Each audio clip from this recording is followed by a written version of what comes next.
মৰমৰ ছাত্ৰ-ছাত্ৰীসকল তোমালোক সকলোকে স্বাগতম জনাইছো। আজি তোমালোকৰ লগত আলোচনা কৰিব ওলাইছো 10মান শ্ৰেণীৰ সমাজ বিজ্ঞানৰ ইতিহাস খণ্ডৰ অন্তৰ্গত প্ৰথমটো চেপ্টাৰ বংগ বিভাজন আৰু স্বদেশী আন্দোলন। ছাত্ৰ-ছাত্ৰীসকল আহা আজি এই চেপ্টাৰৰ অন্তৰ্গত কোৱেশ্যন এনসাৰসমূহ তোমালোকৰ লগত আলোচনা কৰো। তোমালোকৰ অনুশীলনীত অতি চমু প্ৰশ্ন উত্তৰ আছে। 1 নম্বৰত আছে বংগ বিভাজন কোনগৰাকী ভাইসৰয়ৰ শাসনকালত সংঘটিত হৈছিল। উত্তৰটো হৈছে বংগ বিভাজন ভাইসৰয় লৰ্ড নেথানিয়েল কাৰ্জনৰ শাসনকালত সংঘটিত হৈছিল। 2 নম্বৰ কুৱেশ্যনটো হৈছে 1905 খ্ৰীষ্টাব্দৰ কোন তাৰিখে বংগ বিভাজন কাৰ্যকৰী হৈছিল। উত্তৰটো হ'ব 1905 খ্ৰীষ্টাব্দৰ 16 অক্টোবৰ তাৰিখে বংগ বিভাজন কাৰ্যকৰী কৰা হৈছিল। 3 নম্বৰ কুৱেশ্যনটো হৈছে বিদেশী পণ্য বৰ্জনৰ প্ৰস্তাৱ কোনখন সভাত গ্ৰহণ কৰা হৈছিল। উত্তৰটো হ'ব বিদেশী পণ্য বৰ্জনৰ প্ৰস্তাৱ 1905 চনৰ 20 জুলাই তাৰিখে দিনাজপুৰৰ মহাৰাজৰ পুৰাহিত্যত অনুষ্ঠিত সভাত গ্ৰহণ কৰা হৈছিল। পিছৰটো কুৱেশ্যন হৈছে স্বদেশী আন্দোলনৰ সময়ছোৱাত যুগান্তৰ নামৰ সংবাদপত্ৰখনৰ সম্পাদনা কোনে কৰিছিল। উত্তৰটো হ'ব স্বদেশী আন্দোলনৰ সময়ছোৱাত যুগান্ত নামৰ সংবাদপত্ৰখনৰ সম্পাদনা কৰিছিল ভূপেন্দ্ৰনাথ দত্ত। 5 নম্বৰ কুৱেশ্যনটো হৈছে বংগদেশত জাতীয় শিক্ষা পৰিষদ নামৰ অনুষ্ঠানটো কেতিয়া গঠন হৈছিল। উত্তৰটো হ'ব বংগদেশত জাতীয় শিক্ষা পৰিষদ নামৰ অনুষ্ঠানটো গঠন কৰা হৈছিল 1906 খ্ৰীষ্টাব্দৰ 11 মাৰ্চ তাৰিখে। পিছৰটো কুৱেশ্যন হৈছে বেংগেল কেমিকেলছ নামৰ উদ্যোগ প্ৰতিষ্ঠানটোৰ প্ৰধান উদ্যোক্তা কোন আছিল। উত্তৰটো হ'ব বেংগেল কেমিকেলছ নামৰ উদ্যোগ প্ৰতিষ্ঠানটোৰ প্ৰধান উদ্যোক্তা আছিল আচাৰ্য প্ৰফুল্ল ৰায়। কাৰ পুৰাহিত্যত অনুষ্ঠিত জাতীয় কংগ্ৰেছৰ অধিৱেশনে ভাৰতীয়ৰ বাবে স্বৰাজ বিচাৰি প্ৰস্তাৱ গ্ৰহণ কৰিছিল। এইটো হ'ব তোমালোকৰ 7 নম্বৰ কুৱেশ্যন। উত্তৰটো হ'ব দাদাভাই নৰোজীৰ পুৰাহিত্যত অনুষ্ঠিত জাতীয় কংগ্ৰেছৰ অধিৱেশনত ভাৰতীয়ৰ বাবে স্বৰাজ বিচাৰি প্ৰস্তাৱ গ্ৰহণ কৰিছিল। বংগদেশৰ একত্ৰীকৰণ কেতিয়া হৈছিল। উত্তৰটো হ'ব 1911 খ্ৰীষ্টাব্দৰ 12 ডিচেম্বৰত বংগদেশৰ একত্ৰীকৰণ হৈছিল। ছাত্ৰ-ছাত্ৰীসকল তোমালোকক যদি বেলেগ ছাবজেক্টৰ কুৱেশ্যন এনসাৰ লাগে তেন্তে কমেণ্টৰ যোগে মোক জনাবা। পৰৱৰ্তী ভিডিঅ'ত মই সেই ছাবজেক্টৰ কুৱেশ্যন এনসাৰ দিবলৈ চেষ্টা কৰিম। আৰু ছ'চিয়েল ছায়েন্সৰ কিবা নাজানা থাকিলে কমেণ্টৰ যোগে মোক জনাবা। মই সেই সমস্যাবোৰ সমাধান কৰিবলৈ চেষ্টা কৰিম। লগতে মোৰ ভিডিঅ'বোৰ চাই যদি তোমালোকে উপকৃত হোৱা তেন্তে মোৰ চেনেলটো ছাবস্ক্ৰাইব কৰি দিবা আৰু লাইক কৰিবা ভিডিঅ'বোৰত আৰু নিজৰ বন্ধু বান্ধৱীসকলৰ লগত শ্বেয়াৰ কৰিবা। ছাত্ৰ-ছাত্ৰীসকল এইবাৰ আহিছো তোমালোকৰ চমু প্ৰশ্ন উত্তৰলৈ। 1 বংগ বিভাজনে সৃষ্টি কৰা পূৰ্ববংগ আৰু অসম নামৰ প্ৰদেশখনৰ সৈতে সংলগ্ন হোৱা বংগদেশৰ প্ৰধান 3টা ভৌগোলিক সংমণ্ডল উল্লেখ কৰা।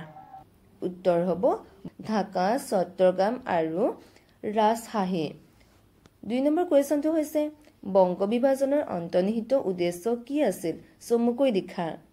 উত্তৰ শাসনৰ সুবিধাৰ্থে লৰ্ড কাৰ্জনে বংগ বিভক্ত কৰিছিল যদিও ইয়াৰ অন্তৰ্নিহিত উদ্দেশ্য বেলেগ হিচাপে পৰিগণিত হৈছিল। সেইবোৰ হ'ল কাৰ্জনে কৰা বংগ বিভাজনৰ মুখ্য উদ্দেশ্য আছিল হিন্দু মুছলমানৰ মাজৰ একতা ভংগ কৰা। 2 নম্বৰ পইণ্টটো হ'ব বংগ বিভাজনৰ দ্বাৰা ৰাজনৈতিক দিশত অনগ্ৰহ মুছলমানসকলক ইংৰাজৰ শাসনৰ অনুগত কৰিব বিচাৰিছিল আৰু ভাৰতীয় সমাজত সাম্প্ৰদায়িকতাৰ বিকৃতি সিঁচি দিয়াৰ পৰিকল্পনা হাতত লৈছিল। 3 নম্বৰ পইণ্টটো হ'ব বংগ বিভাজনক ইংৰাজ বিদ্ৰোহী কংগ্ৰেছৰ চৰমপন্থীসকলক দমন কৰাৰ বাবে এপাত অস্ত্ৰ হিচাপে ব্যৱহাৰ কৰিছিল। পিছৰটো কুৱেশ্যন হ'ব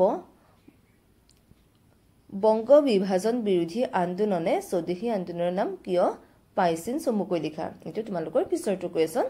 উত্তৰটো হ'ব 1903 চনৰ 6 ডিচেম্বৰত বংগভংগৰ প্ৰস্তাৱ কৰাৰ পৰা 1905 চনৰ 19 জুলাইত বংগভংগৰ পৰিকল্পনা চৰকাৰীভাৱে গ্ৰহণ কৰালৈকে বংগৰ বিভিন্ন অঞ্চলত প্ৰতিবাদী সভাৰ জৰিয়তে জাতি ধৰ্ম নিৰ্বিশেষে সংগ্ৰামৰ জোৱাৰ তুলিছিল। বংগভংগৰ পৰিণতি হিচাপে বিদেশী বস্তু বৰ্জন আৰু স্বদেশী বস্তু গ্ৰহণৰ সিদ্ধান্ত জনসভাত অনুমোদিত হোৱাৰ বাবে এই আন্দোলন স্বদেশী আন্দোলন নামেৰে জনাজাত হৈছিল। পিছৰটো কুৱেশ্যন হৈছে স্বদেশী আন্দোলনে জাতীয় শিক্ষালৈ আগবঢ়োৱা বৰঙণিৰ বিষয়ে আলোচনা কৰা। উত্তৰ: লৰ্ড কাৰ্জনে কৰা বংগভংগৰ বিৰুদ্ধে আৰম্ভ হোৱা স্বদেশী আন্দোলনত বংগৰ ছাত্ৰ সমাজে অংশগ্ৰহণ কৰি আগুৱাই নিছিল।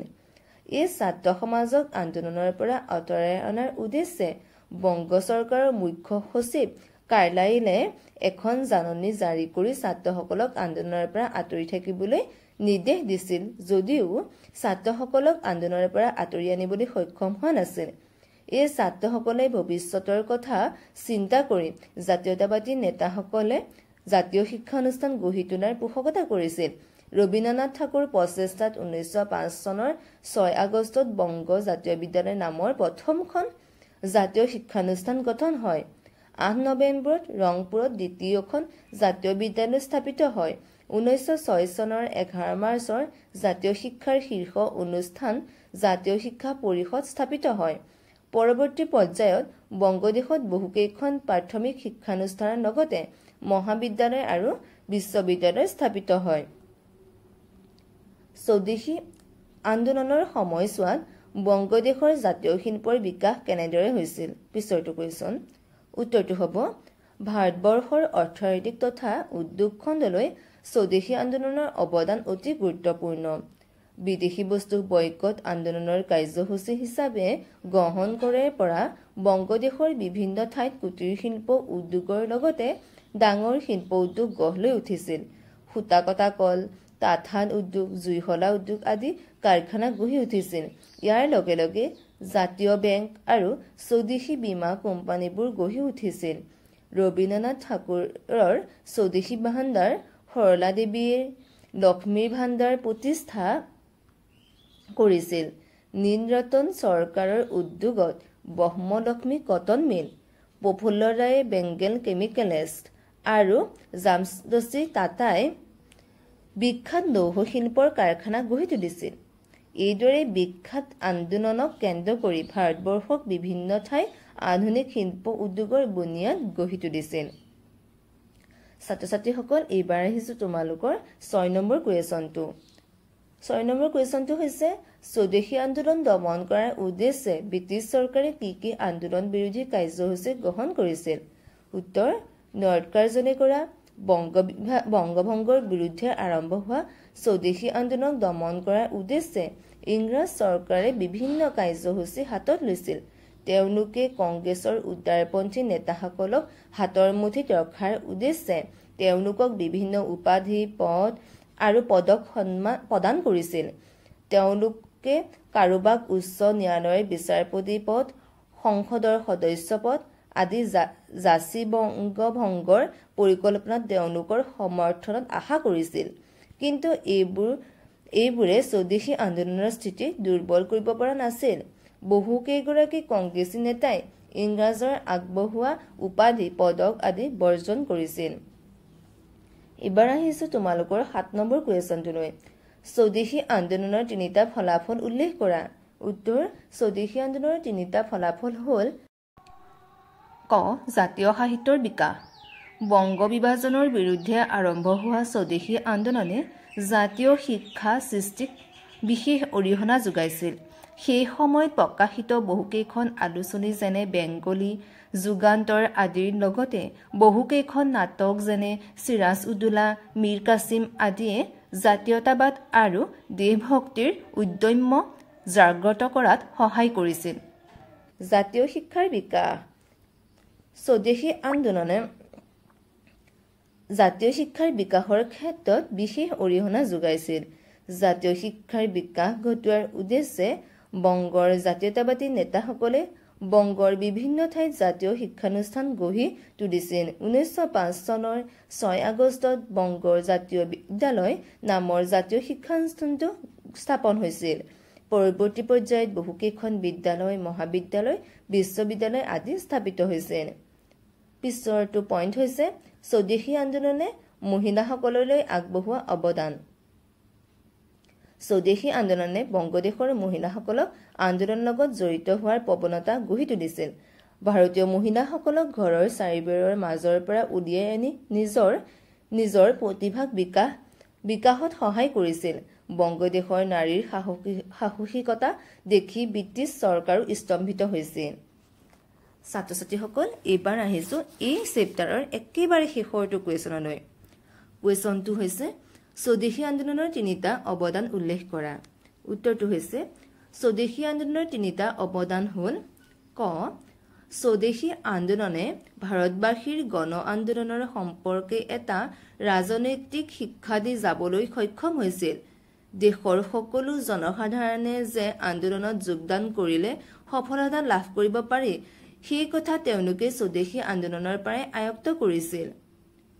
খ, ভাৰতীয় জাতীয় কংগ্ৰেছে আৰম্ভণিৰ পৰা আবেদন নিবেদনৰ মাজেৰে সহনশীল চিন্তা ৰাখি ইংৰাজৰ ওচৰত ভাৰতীয়ৰ উন্নতিৰ আশা কৰিছিল, কিন্তু বংগ বিভাজনে তেওঁলোকৰ এই চিন্তাৰ পৰিৱৰ্তন কৰিছিল। খ, স্বদেশী আন্দোলনৰ দ্বাৰা ভাৰতীয়সকলে পোনপ্ৰথমবাৰৰ বাবে ইংৰাজৰ ওচৰত স্বৰাজ দাবী কৰিছিল। পিছৰটো পইণ্ট হৈছে স্বদেশী আন্দোলনৰ দ্বাৰা ভাৰতবৰ্ষত সশস্ত্ৰ বিপ্লৱৰ সূচনা হৈছিল। ছাত্ৰ ছাত্ৰীসকল, এইখিনি আছিল তোমালোকৰ এই চেপ্টাৰৰ কুৱেশ্যন এনচাৰ। কিবা অসুবিধা থাকিলে কমেণ্টৰ যোগে মোৰ লগত যোগাযোগ কৰিবা। ধন্যবাদ।